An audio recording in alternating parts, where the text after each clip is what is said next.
All right, today we're going to bring a unique dog bowl, and this could be for water and this could be for food.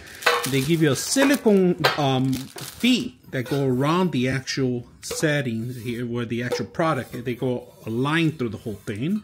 Out of the box, make sure you wash and clean it, and then you could feed them on one end. If you have a large dog, that maybe fill in both sides, but it's perfect for smaller dogs and cats. You can fill in food and water here. So we're going to put this together, and the way it works, you pretty much just have to shape the whole thing, put the rubber ends, you guys can see.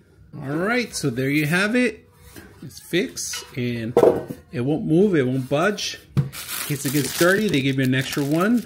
So like I said, you could actually use it for water.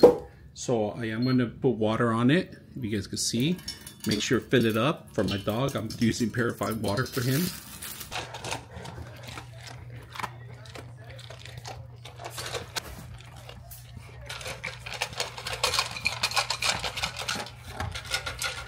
Not just for dogs, but you guys, for your cat too. So this is perfect for my cat. He's a little larger, and he gets water on one side and food on the other end.